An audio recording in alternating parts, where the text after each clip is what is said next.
Apresentando o vídeo, o locutor Mauro Rodrigo. Fala pessoal, Mauro Rodrigo aqui de novo para mais um vídeo do nosso canal. Eu ando meio sumido, não é? Eu tenho meus motivos, tá certo, gente? Eu tenho que falar algumas coisinhas antes, porque eu vou mostrar para vocês 3 relatos super interessantes que o Casal 20 separou para vocês, tá certo? Mas antes eu quero falar sobre uma situação que aconteceu aí com uma grande amiga de infância. Ela está internada, né? Vai ter que fazer uma cirurgia no cérebro, algo complicadíssimo. É uma pessoa boa, é uma enfermeira, cuida de pessoas, é uma pessoa carinhosa, caridosa. Tatiana, eu espero que Deus cuide de você, que providencie a cura para você, menina. Você é uma pessoa muito boa e merece viver. É muito jovem ainda e a gente está na torcida aqui, tá certo? Eu quero que fique registrado isso daí e desde já mando um abração aí para Tatiana, uma grande amiga de infância. Bom, agora outra situação que eu tenho que comentar é sobre esse campeonato mundial aí que está acontecendo, né? A Copa do Mundo de Clubes, onde em todos os grupos que os brasileiros estão participando, os brasileiros são líderes nesses grupos. O Flamengo, o Palmeiras, o Botafogo e o Fluminense. Eu nunca entendi por que as pessoas aqui no Brasil ficam enchendo a bola dos gringos, lá dos europeus. Eu nunca entendi isso. Primeiro porque eu nunca gostei do futebol deles lá. Eu sempre achei que para o futebol deles ficar bonito, eles sempre precisaram contratar jogadores da América do Sul. Porque aqui na América do Sul, os jogadores eles são talentosos por natureza. É uma coisa bela de se ver, não é uma coisa mecânica, como a maioria dos gringos lá da Europa e de outros continentes, né? Parecem robôs, são duros, não são assim artistas como os sul-americanos. É isso que eu quero dizer. Então eu fico muito feliz que os times aqui do Brasil, em especial, estejam liderando, cada um deles, os seus grupos. Eu fico muito contente com isso e eu tenho acompanhado os jogos dos times brasileiros.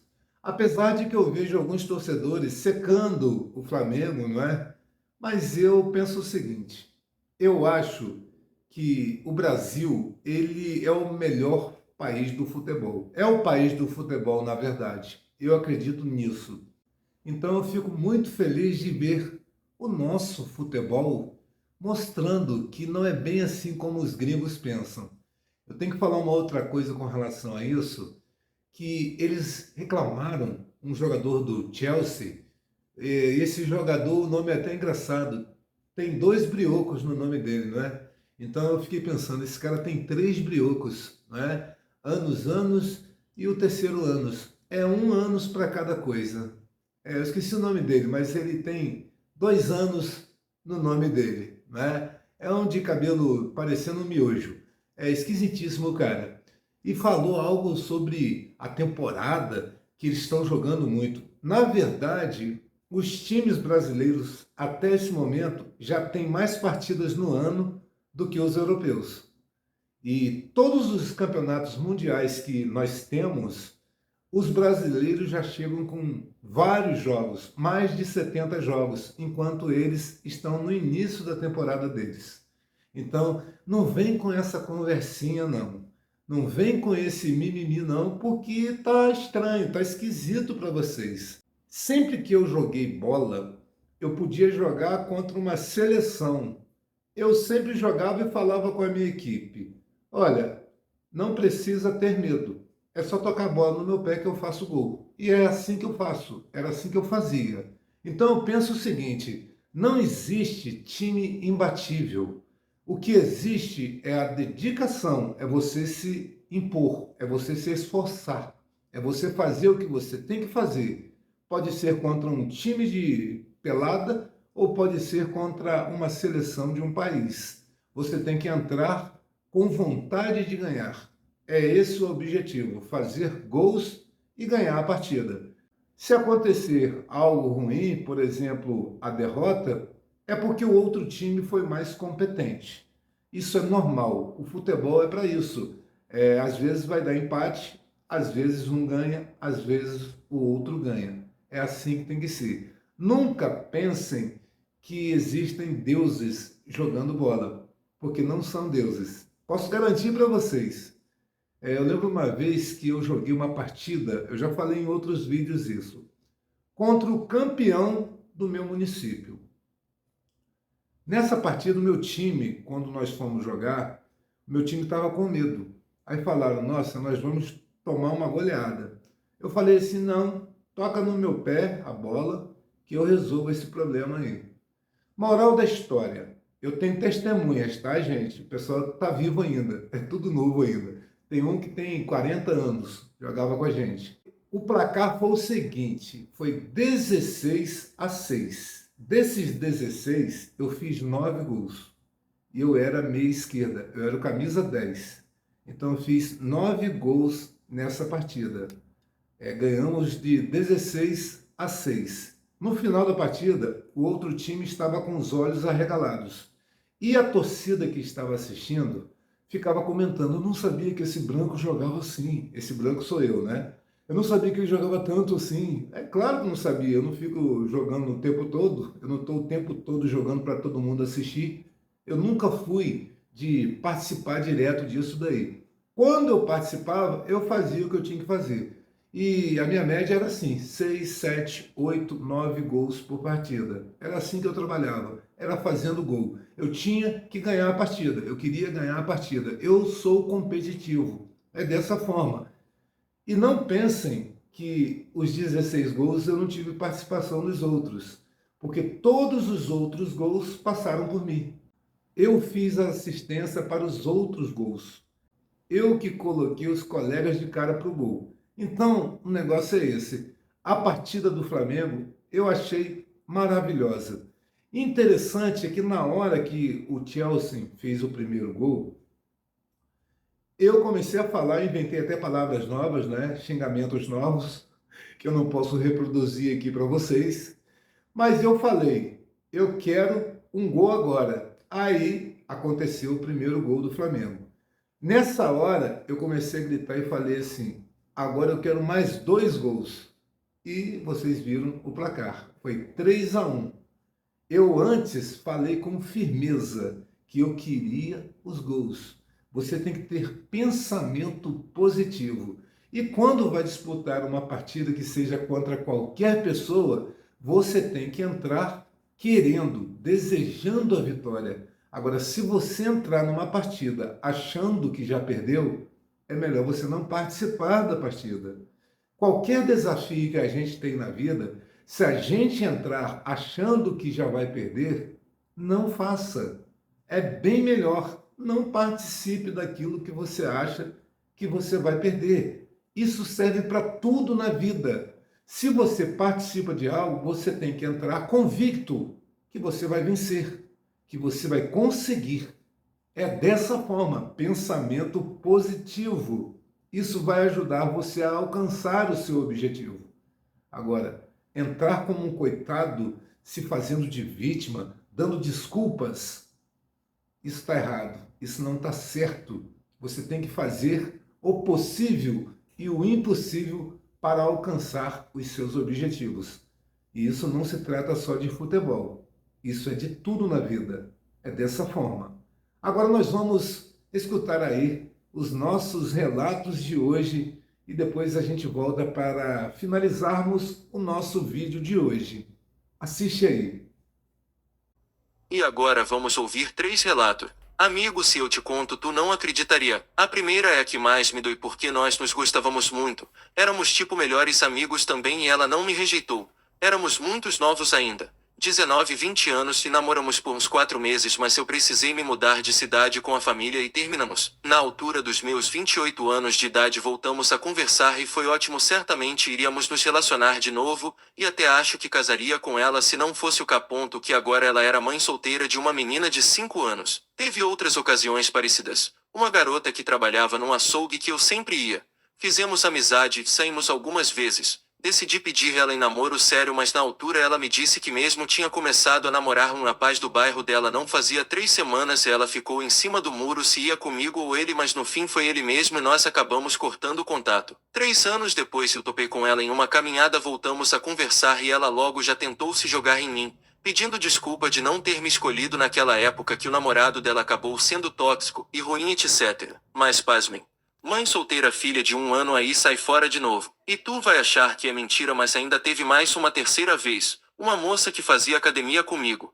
Ficamos por uns 3 meses a fio, onde saíamos juntos o tempo todo. Muito sexo e tal, mas aí do nada ela me deu gosto e nunca entendi. Anos depois a mesma coisa. Me mandou solicitação de amizade no Facebook. E queria voltar a sair comigo, mas agora era mãe solteira. Se lascou. Agora o segundo relato. Olá pessoal, vou contar minha história de rejeição. Será curta e sem enrolação. Meu nome é Marco. Tenho 55 anos. Há 10 anos conheci uma mulher que era 20 anos mais nova que eu. Eu tinha 45, e ela 25. Me apaixonei na hora que a sexta. Foi amor à primeira vista. Ela me deu esperanças e depois me rejeitou. Me humilhou. Debochava de mim. Ria de mim com as amigas. Foi bem cruel comigo. Um tempo depois ela casou com um homem que tinha grana. Eles tiveram 3 filhas. Uma que agora tem 6 anos. E 2 gêmeas com 4 anos. Soube que eles brigavam direto. Ele tinha várias amantes. Usava substâncias ilícitas. Bebia muito e era violento com ela e com as filhas. No ano passado ele deu um surto numa festa em família. E saiu atirando para todos os lados,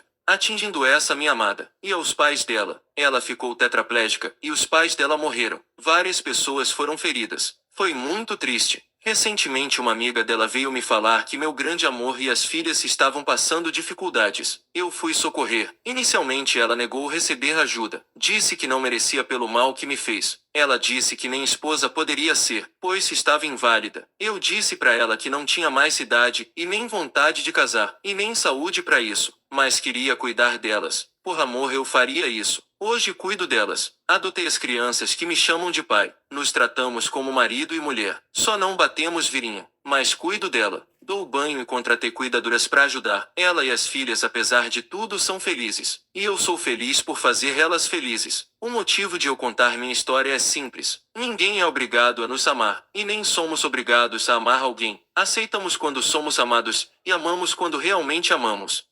Uma pessoa que te rejeitou já tentou voltar a ter contato com você. Infelizmente, não sei se com a intenção de voltar comigo. Mas isso é uma merda porque atrapalha muito o meu processo de cura. Meu ex e eu terminamos há 1 ano e alguns meses. Fiquei mal durante todo esse tempo. E quando estava começando a engatinhar para seguir em frente, acabamos pegando o mesmo elevador da faculdade e ele falou comigo após 1 ano sem contato, isso em fevereiro. Eu até que fiquei bem feliz no momento. E até conversei com ele outras 2 vezes. Mas uma outra vez ele passou reto por mim. Enfim, não quero saber o porquê. Mas de qualquer forma, percebi o quão ruim foi ele ter falado comigo. Eu deveria nem ter entrado no elevador quando vi ele lá, e nem deveria ter conversado com ele nas outras 2 vezes na biblioteca. Isso atrapalha demais porque acaba alimentando os sentimentos mesmo que não tenha sido a intenção dele. É como se eu estivesse começando a erguer a base de um castelo de cartas de baralho e ele tivesse destruído tudo. E agora terei que começar do zero novamente. E isso é uma merda. Eu realmente não entendo por que caralhos as pessoas fazem isso, é uma merda. Não era simplesmente mais fácil ele só ter fingindo que eu não estava lá. Enfim, me desculpem o desabafo. OBS. A culpa de certa forma foi minha de ter se emocionado, já que ele só perguntou se eu estava bem, provavelmente porque meu braço estava enfaixado na época. Nosso término não foi trágico. Foi decisão dele por causa de problemas familiares que ele estava passando. Mas ele sabe como sou. Sabe que sou mais sensível e que eu gostava mais dele do que ele de mim, se é que ele realmente sentia algo por mim. Enfim, poderia ter sido evitado.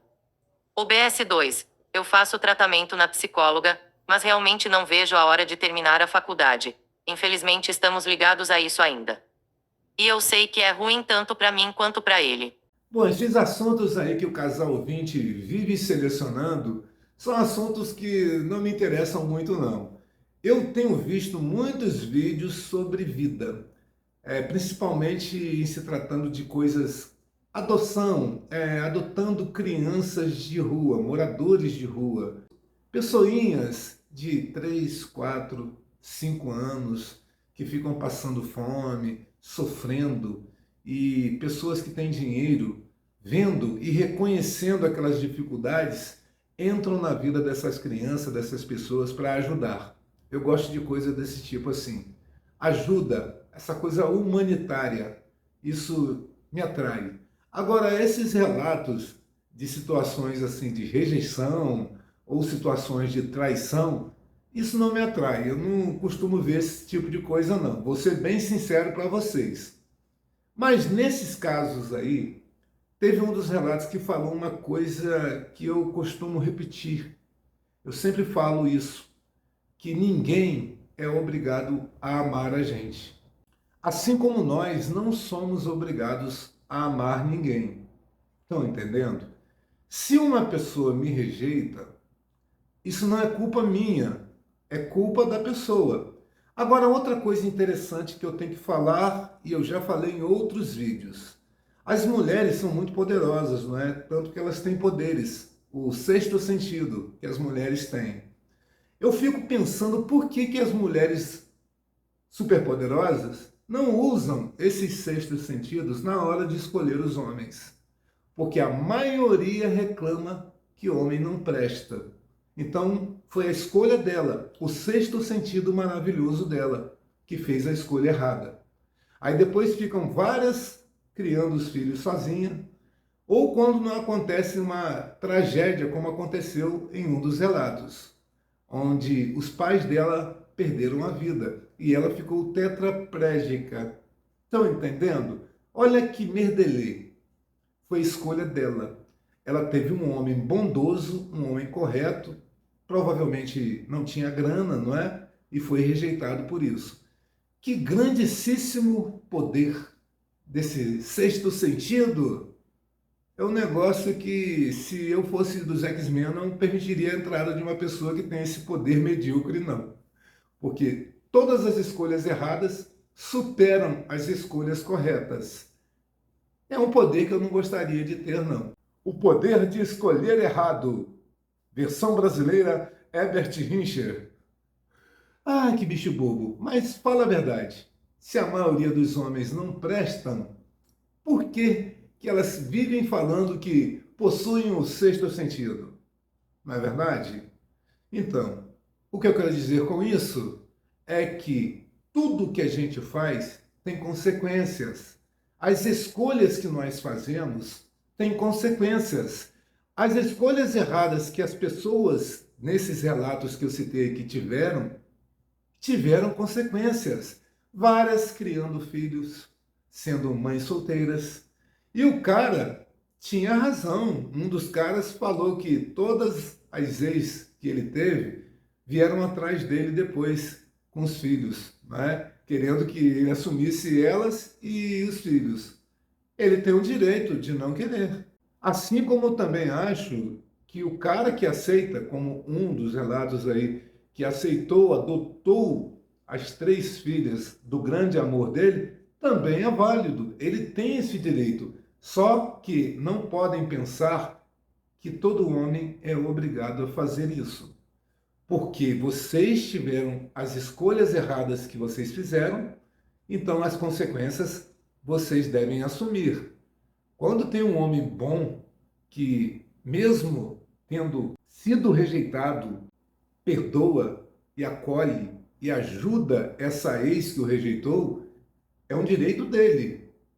É porque é um homem bom, é um homem maravilhoso, que, mais uma vez, volto a dizer, ela, pela sua grande idiotice, com esse sexto sentido maravilhoso, escolheu o Zé Droguinha lá, agressivo, adúltero. Foi punida. O karma bateu. O karma destruiu ela, destruiu a família dela. E eu acredito que mesmo assim não tenha aprendido, não. Porque a maioria das pessoas não aprendem. As pessoas erram, repetem os erros e nunca aprendem com seus erros. Mas eu não estou aqui para julgar. O que eu acho é que é interessante histórias que falam de redenção, histórias que falam de resgate quando você salva pessoas que precisam de ajuda, histórias onde as pessoas bem de vida vão lá ajudar aquelas pessoas que estão passando necessidade. Agora, essas histórias aí da gente ver as pessoas se relacionando por interesse, as pessoas traindo, as pessoas magoando, as pessoas fazendo outras pessoas sofrerem e ainda assim achando que estão certas, que estão corretas, eu não gosto desse tipo de história. Eu acho muito triste algumas pessoas que se escondem atrás de uma figura de pessoa correta, de pessoa de Deus, de pessoa de luz, de pessoa pura e que comete esse tipo de coisa, esse monte de coisa errada e quer posar como uma pessoa maravilhosa. Eu fico muito triste vendo esse tipo de coisa. E eu tenho o direito de repudiar isso. E tá para nascer a pessoa que vai me impedir de repudiar isso. É um direito que eu tenho. Assim como as pessoas têm o direito de não gostar das coisas que eu falo. É um direito de cada um. Eu também não vou impedir ninguém de não gostar daquilo que eu falo, apesar de ter a capacidade para impedir. Mas não é do meu interesse impedir. Como eu disse, ninguém é obrigado a amar a gente. Ninguém é obrigado a gostar da gente. Mas também não esperem serem amadas, respeitadas ou adoradas de volta, não é? É dessa forma. As pessoas têm que se contentar com o que conseguem. É dessa maneira. E mais uma vez, tudo que a gente faz tem consequências. Basta você ter coragem para enfrentar as consequências de suas escolhas erradas. É dessa forma. Bom, pessoal, esse foi o nosso vídeo de hoje. Espero que você tenha gostado ou não. Se puder, curta, compartilhe e inscreva-se para ajudar o nosso canal, tá certo, gente? E até o próximo vídeo. Tchau, tchau.